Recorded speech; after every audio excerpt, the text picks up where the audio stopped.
Welcome back to Zoni's Pizzeria, everyone's favorite repository for supernatural monsters, lost souls, and pizza. In spite of everything, they do in fact serve pizza here. I'm back at the beginning of the game to get a few different dialogue options over the course of this episode, starting with taking out the soft object rather than the hard one in the toilet. She immediately puts you up against a mini-boss in the form of the Drowned Waiter. That's right, this guy isn't just someone you summon during the dungeons. He is also a fight in his own right. And he does have all of the same abilities that you get when you do summon him in the dungeons, so look out for stuff like stuns and lifesteal. This is something that this is a fight that you have to do immediately at the start of the game before you can get any other objects aside from some trash and food that you get for getting some money from the waste bin monster. So it's not worth doing. I'll say that right now.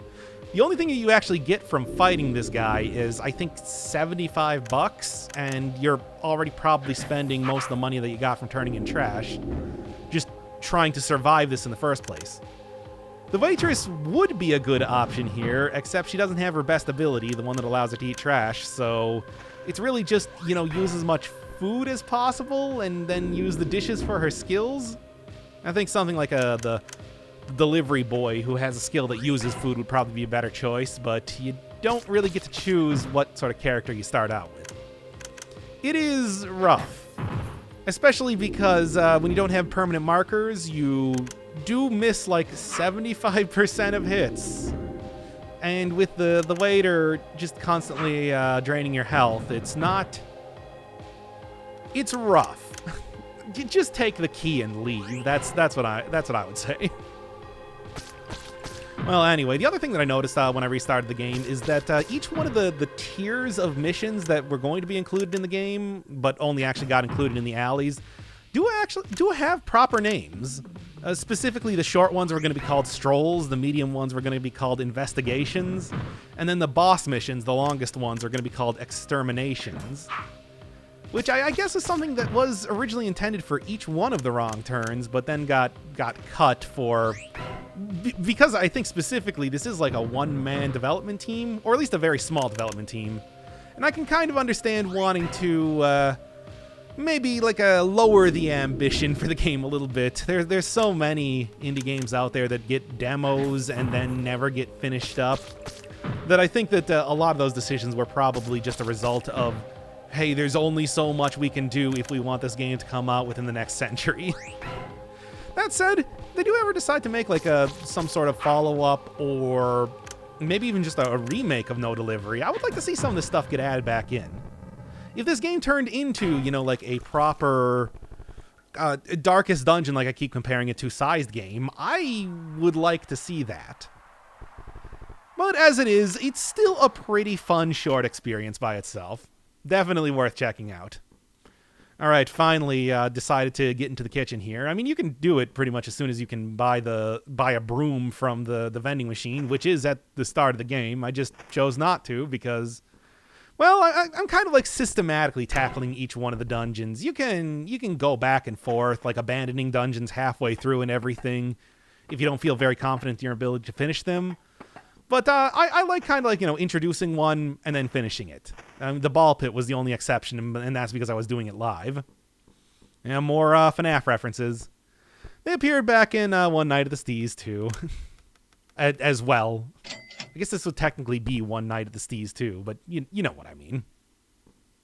Also, a thing I noticed in the intro is that the manager, the red-haired girl, does in fact refer to this place as the Steez very quickly at the beginning, which is never really elaborated on past that point.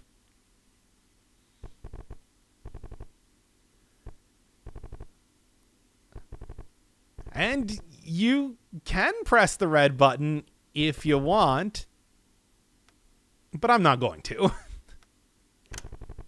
Because it doesn't matter. Yes, the gigantic walk-in microwave is a reference to One Night of the Steez, going back to that again.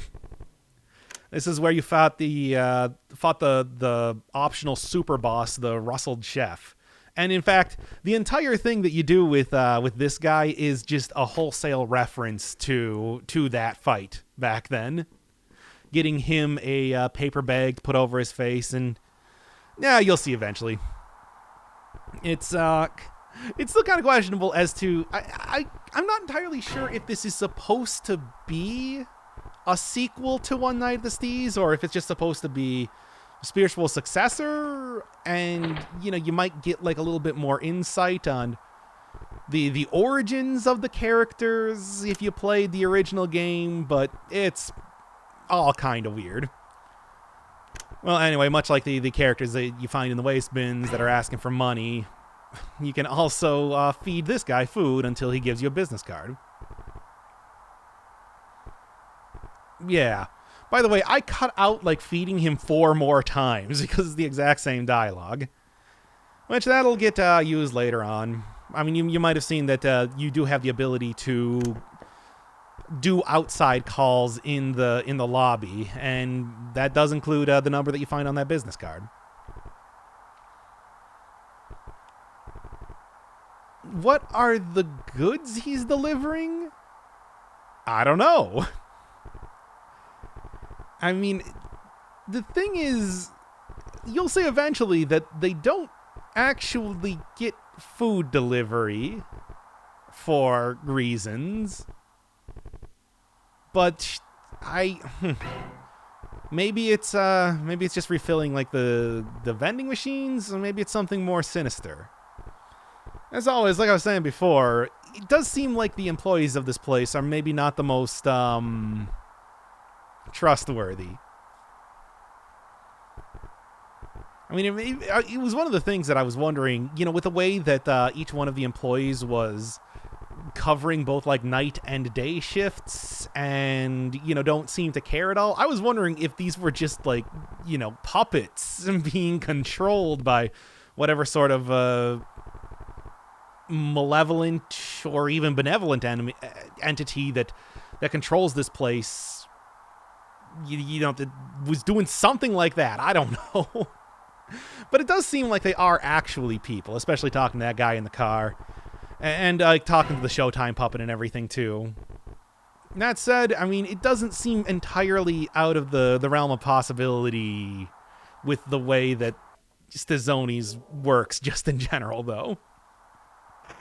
And like I was saying, getting the alleyway gate key, you can actually go out here into the parking lot. But, you're on duty. You can't just leave. You're not trapped in here, after all. You're never trapped in here. But you can wander around the parking lot and check out some presents. By the way, one of the things that I've really missed doing is the fact that you can check those presents twice. If you get something from that, you can go back and like get some more trash or like a couple extra bucks from it too. I did it in the second playthrough, but the first time, not so much. And this was one of the other reasons why I wanted to do a replay through of the game, because you can give the cheesy bar to the guy in the car, or you can give the cheesy bar to the Showtime puppet. Yeah, yes. They both get you some interesting dialogue that I guess expands on the lore a little bit to the game. These, as far as I know, are the only 2 places that you can use the cheesy bar, though. Puppets that faded away, scaring the kids. And also the fact that the critters around here there are like generations of critters around here, and those are in fact all of the things that you find in like the various garbage cans or like the gigantic dumpster out back. Well, one of the many dumpsters that apparently exist around here. Nobody's picking up that trash after all. And that does open up the back area then, getting the Showtime ticket from either the car guy or the puppet. Is that a reference to FNAF? Probably. I mean, I've been pointing out little posters on the wall that you see all over the place. It's like checking in on the security room and having the shutter immediately shut in your face. That's a very FNAF, especially FNAF 1 thing, I'd like to say. And hey, you also get to see another employee of the company here, too. And the fact that they apparently vend ammo in the break room. Stazoni's knows what they're doing. Make no mistake on that.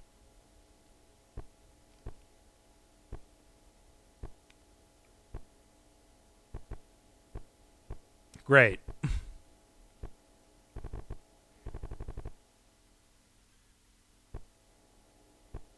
Man, you're lucky that you didn't get your soul put in like a puppet or something when you were dead there.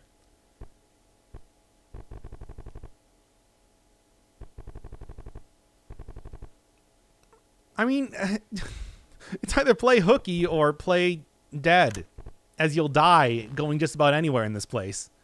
And I'm going to show like each one of the various late night television programs that I've seen advertisements for all over the place around here. But that's going to be at the end of the episode because they are kind of lengthy. So I don't want to spend too much time right now doing that. Then you can also see this dude who, I guess, looking at the fact that he's smacking on something. No, he couldn't possibly be the guy in the car. Maybe he just works with them. But yeah, he also appeared in some of the back alleys selling me like plates and stuff too, which I guess makes sense looking at the amount of plates back here. Sure, why not? Only a couple places that you can use these foldable stools, but hey, this is one of them. We'll be seeing a little bit more of this area later, but for right now, just kind of take in what it looks like actually literally in the walls of the establishment. Yeah, what's that thing that made up the floor there? Don't worry about it. We'll talk about that later. Well, anyway, there's also more stuff that I can do with the guy out in the alley there, but not right now. That'll actually be next episode. Hope you're ready for some lore.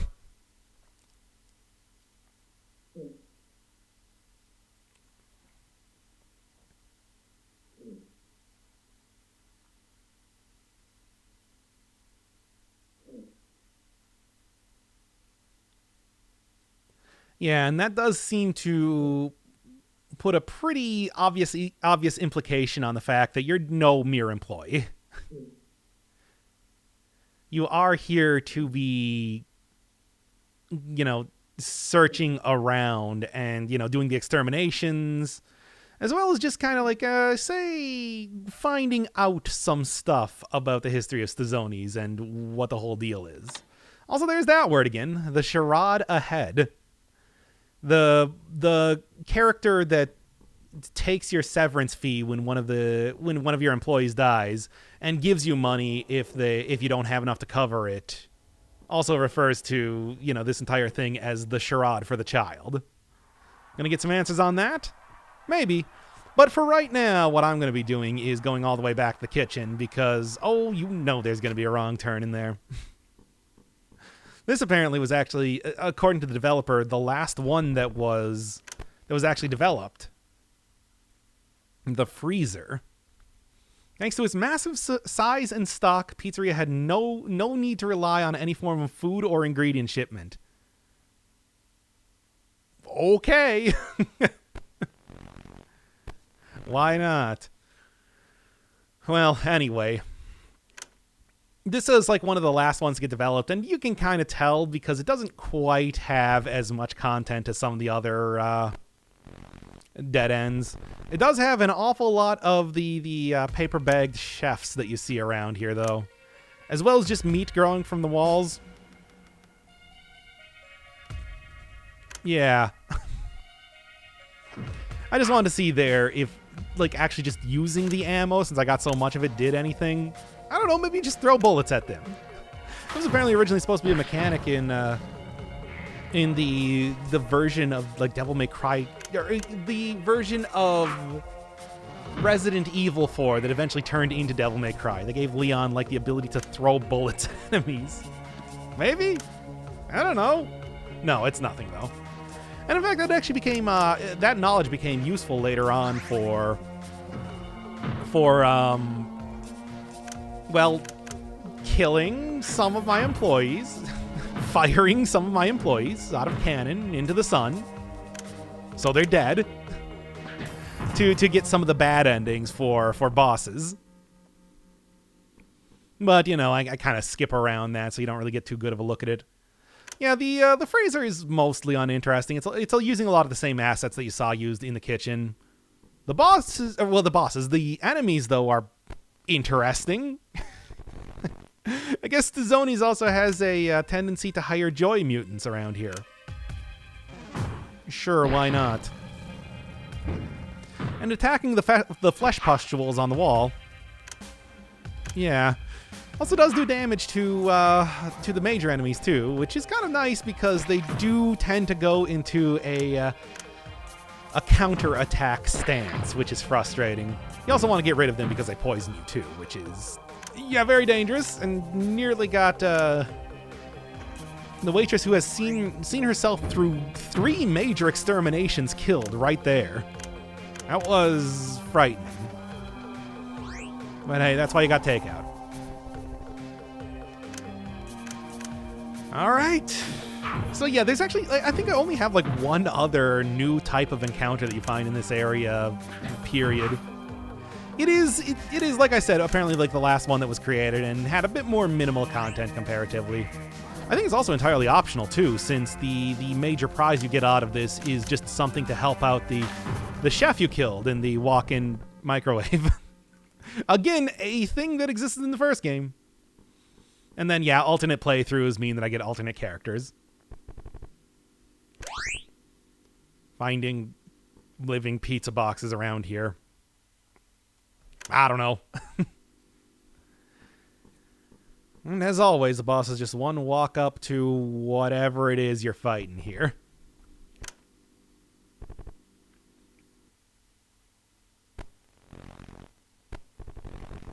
Okay, so that's a fun concept. The bag is not, you're not actually fighting the bag. You are, you know how like every single bag you see 2 eye holes in it? Well, the bag is on your head right now, and this is what you see. Which is a fun, creepy concept. And you can see it within the holes in the walls that are forming in your vision. A hand reaching out to you. And as you get its health down, it becomes larger and larger. It's like basically you're just struggling against whatever is in the paper bag that is trying to take over your mind again. Sort of a similar thing to how the singularity worked. Although it's not quite, although it's not like a very clearly spelled out, I do like how creepy some of the major monsters, I guess you could say, that you find in each one of the dead ends are. Like the whole idea of basically, you know, rotting a lot of your flesh away and then shoving you inside of a garbage bag that the custodial consequence did is one hell of a concept. I mean, you think about it, and it's like, if you cut open one of those trash bags, it would just, like, spill out with fetid viscera and one partially alive skeleton that might be surviving for a couple seconds before expiring. Like, that's a creepy concept. And as somebody said in the last video, that it's like, they could have gone a little bit farther with that, too. And I think that was the intent, but, you know. The game was originally intended to be bigger and didn't end up that way. So yeah, that's what happens when you manage to rip the bag off your face. And if you don't, you get to be absorbed into the Kitchen Legion, the sea of flesh that I guess exists just beyond the establishment's walls, because there's a bunch of those like fleshy pustules sticking out there. Gross. But, you know, again, they do serve pizza here. So yeah, the way that the blood is coagulated and the way that you were talking to this guy through the door and didn't actually see him, it's a pretty good guess that he was probably already dead. But, I mean, in fact, I would say that if you don't actually see somebody when you're talking to them, it's very likely that they're already a ghost. But hey, at least I got another summonable guy. And he actually does work a lot the same way as the various kitchen worker enemies that you fight in the freezer as well. Yep, and that's all you get. He has the ability to mark you. He has the ability to assume a counter stance.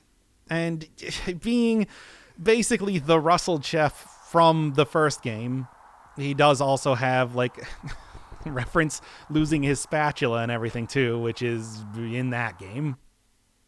Oh, by the way, the guy in the car is dead. It's, he was eaten by this giant cat. Yeah, so if you're wondering what was in, like, each one of those waste bins and everything, it's a bunch of cats. Yeah. I mean, if you think about it, if you think back to, like, going through the alleys, you could actually see that the, like, alley dwellers were like a cat's tail kind of sticking up.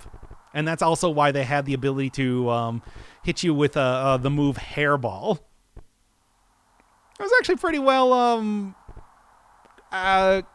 foreshadowed, I guess. But then you find the brood mother, who is not so subtly asking you for an extra large cheesy bar, of which, yeah, I definitely do not have the ability to get right now. It's not even like something that you can get from any one of the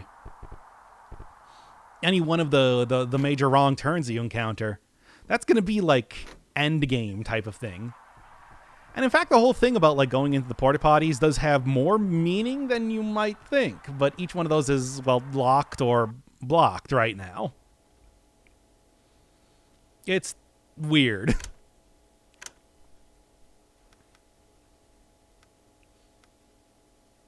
So yeah, I was just taking a look at some of the items that I got here because I never really looked at exactly what the description for a lot of these are. So a couple of them do give you some extra lore, like the steez.exe that I got from the Singularity was described as something that was created under dubious circumstances, but is here nonetheless. What exactly is it? I mean, it's just a copy of the Singularity, but what are you going to do with it? Well, I'll see you later on. In the meantime, yeah, this is why the guy out here couldn't possibly be the guy in the car. It's because, yeah.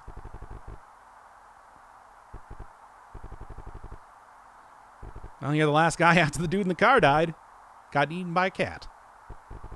The food in this place makes the critters more intelligent. Because it's haunted? And they're, like, getting aspects of humanity? Nah, that's a bit of a stretch. Was it because it's absorbing part of the kitchen legion? Which the Sea of Flesh might be providing some of the ingredients? I don't know.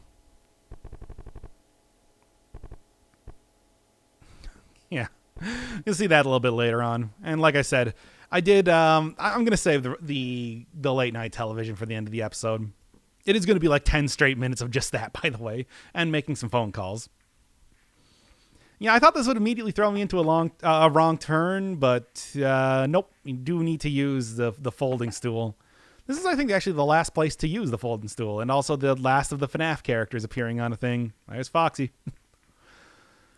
So yeah, just the usual check around, get all the stuff you possibly can, and then...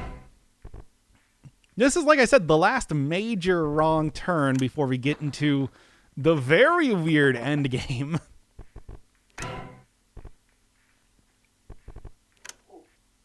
There he is again. There he is yet again. And for some reason it appears in the arcade background. I don't know. But hey, at least I got a good fight here this time.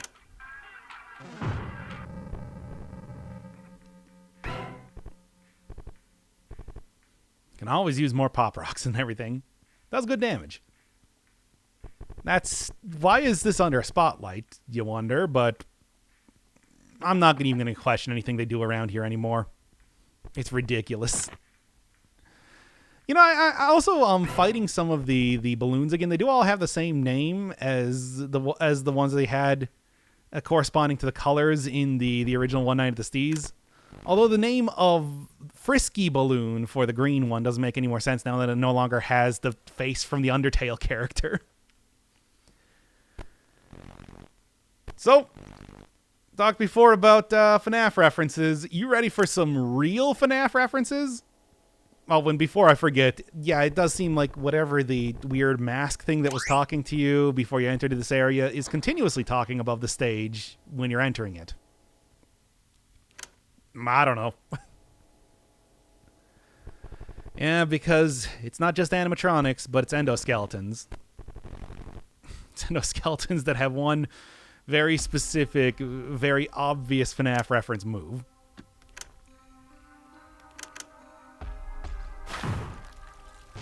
Spring lock. Yep. Yeah, it's an important thing in FNAF 3, where the animatronics, apparently the original animatronics for Fredbear's Family Diner, had the ability to be turned from a autonomous animatronic into a wearable suit through the ability of a spring lock setup, where the springs would be locked into place and then you would wear it as a suit. This had the tendency to kill anybody inside of it pretty often, apparently. So, yeah, there's another nod to some of the inspiration for the series. We're not going to be getting attacked by any purple guys around here, though. They mostly just look extra creepy, because why do they have such... Why do all these things have sharp teeth? But what are you going to do? For some reason, a whole mass of exoskeletons, or endoskeletons, are not actually all that much more threatening than just one regular one. Now, the Showtime puppet did make reference to how a lot of his distant cousins had faded away. I guess when you start showing your teeth, that would be pretty frightening. Especially, and then you just get consigned to the back rooms.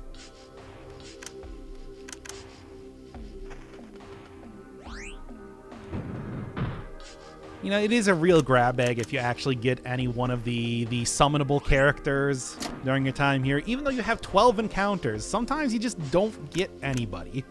For example, I have 2 dudes unlocked right now, and I think I get one of them for the boss of this place.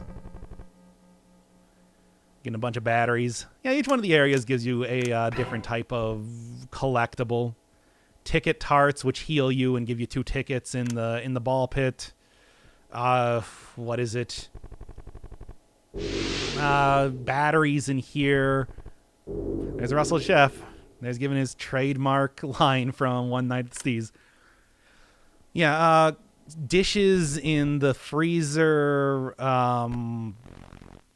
trash in the alleys.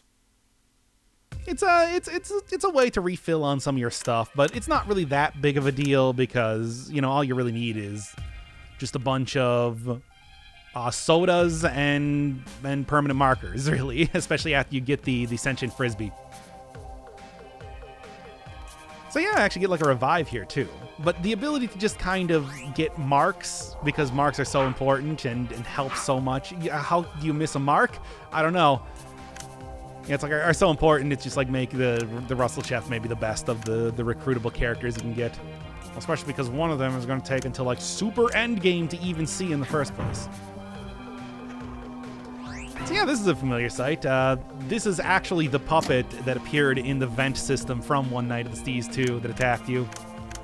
Except this time it's called the transposed puppet, which is something that you saw at Endgame, where one of the employees got their soul transposed into said puppet.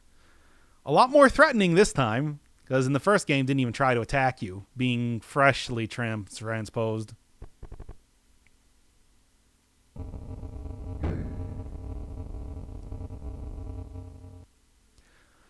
So this dude is one interesting character. Yes, those are the eyes. The collector is the one that is managing the severance fee and giving you money. And the one who was talking about the charade. I guess some sort of gigantic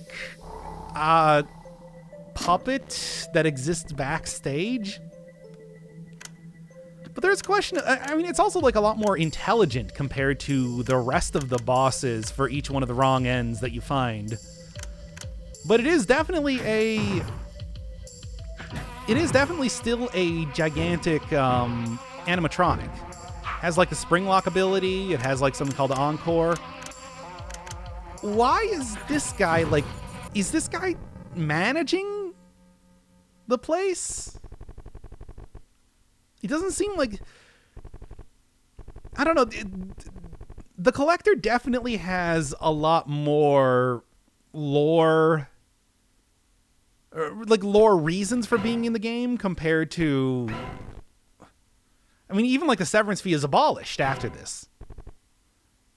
You get Sledgehammer, which, you know, like I said earlier, is going to be the thing that allows you into the literal innards of the establishment. And that's when things are going to start getting weird.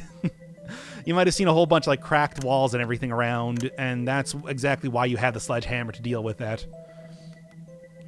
But yeah, it doesn't really seem to, like, affect the place as it exists after beating this guy. I don't know. Maybe as the Collector, he's the one actually collecting all these supernatural entities into here. One of the things that I had somebody proposing in the comments is that it's like this is supposed to be, you know, sort of a necessary evil, trying to, like, making sure that stuff like the Flesh Legion or the Singularity aren't exposed to the public at large. And the Collector, and that's exactly what the Collector is doing inside of here. And the idea that you are performing this charade to make sure that things can't get out is why he, as he says, he is, like, expecting us to be able to handle this. I don't know. Well, anyway, here's, like, what it actually looks like when I purposely die. And since you didn't really get to see all of the attacks the Collector has, I want to kind of, like, show him off a little bit more, since he's clearly a very important character to the game. But Stazoni's is not, like, destroyed as soon as you kill the Collector. Maybe it's just, like, in a worse shape. It's hard to say. Well, anyway, I think I'll expand. I do have some ideas, but I'll expand upon that in another one of the episodes. Just know that, like, of all the bosses, I want to do that one as the last one of the main, like, dungeon exploration part of the game, because it's clearly the most important of the bosses that you fight. Maybe the Singularity only coming close, because that one is the other more intelligent of the few. Well, anyway, there's a whole ton of stuff to check out here. Starting out with, I guess this one is supposed to be based on the cat that you find in the dumpster out back. Not the custodial consequence, but the cat that you find in the one next to the car guy.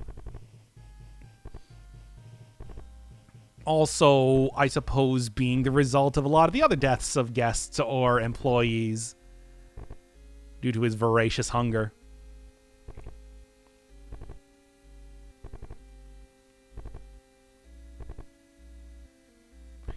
I mean, hey, go back into the ball pit if you want something really valuable, because let me tell you, that place...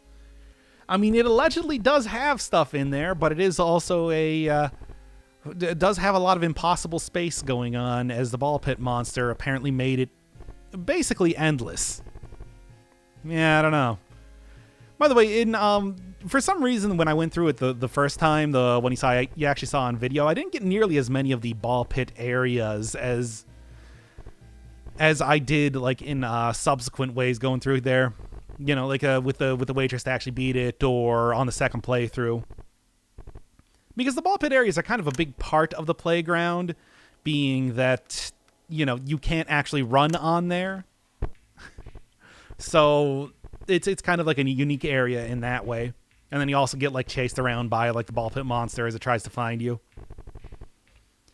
I mean, that, and, like, one of the other things that I missed was, if you do see a section that does say run that seemingly has nothing going on in it in the alleys, you will actually get chased down by one of the wiggling trash bags coming after you, which is a pretty creepy thing too. But for some reason, I never actually saw that. Yes, this channel 69, the adult channel, is food porn. Get it? Did you get it? Okay. Anyway, after working in this place, I don't really know how you could possibly be hungry at all, but, you know. We are talking about the waitress here. Is this just a big reference to Metal Gear Solid 5? Oh, you know it. I don't know. And by the way, I did try coming here like on different nights, after you finished up one of the missions, and it does not make any difference. It's always the same thing, which is unfortunate. I want to see this kind of develop over time, but you don't really get that.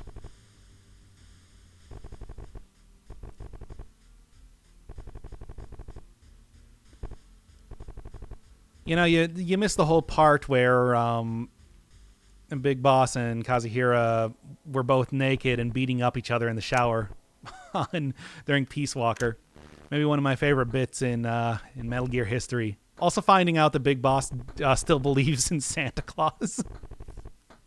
And I guess, as he became older, probably thought that Santa stopped visiting him because he killed the boss.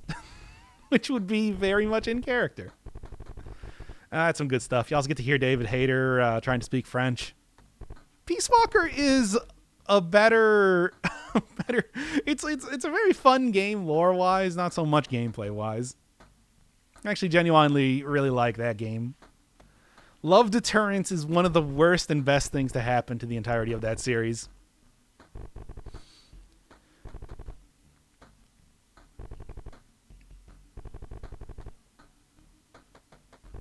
And maybe the more important bit. Is that why you didn't want me to look at Channel 13? The senior staff, which is, I think, the only name we get for this person. Yeah, just looking at this dialogue again. Uh-huh. Okay, then. Sure. By the way, the Metal Gear channel was supposed to be localized imports and exports, so I don't know why exactly it was instead telling the story of a Metal Gear game. Yep, and this is just a hint for the calling card that you got from the cat in the dumpster.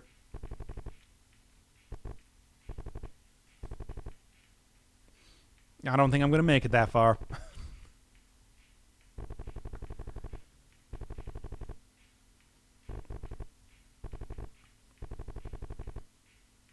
So yeah, fight balloons. That is an important thing, of course.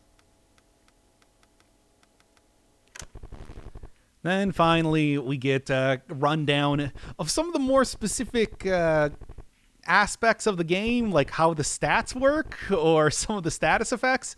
Because like I said, No Delivery was supposed to be a lot grander of a game, and, just figuring out stuff like how to deal with some of the status effects, as well as what each one of your stats does, as well as like what being terrified does, doesn't actually factor into the game all that much in its current state.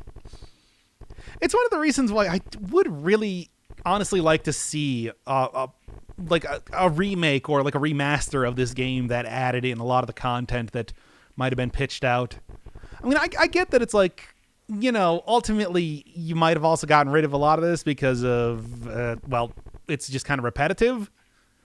But I think that, there's a lot of ways that you could... Feral levels? Hey, wait a second. I didn't notice that the first time. Yeah, it's like there's a lot more that you can expand upon in this game. And I think that I still really like this game, and I would like to see that eventually happen. But who knows? I mean, I'm still kind of surprised that No Delivery, after it came out last year, didn't become more popular. It seems like at least, FNAF people would have really jumped on it. Being not the same thing, but at least very, very inspired by. But as far as I know, I only really know of Stay Calm Cursory, who I mentioned before, kind of like a smaller YouTube person who I watched the entire series of hers before I ended up doing this one myself. And I know Vinny from Vine Sauce ended up covering this game, but that's like it. I still really like it. There's like I said, there's a lot of great style going on here. And I do like trying to suss out the lore, even though it's really hard because it's all very vague. So yeah, haunted house would probably be the closest issue here. But again, the employees don't really have a vested interest in actually telling anybody about what's going on. That said, this might be another hint that it's like, you know, this is not supposed to be like a hotspot, a nexus of supernatural activity, but it's supposed to be more of a way to contain it. Maybe. Well, given what happened with the manager in the first game, not an entirely unreasonable expectation. Ah, well. That's all we're getting out of that. So then it's pretty much just check the other business card that I got from the dumpster cat, and that's about it. Next episode, we're going to be getting deeper into the game than I have before. Literally and figuratively.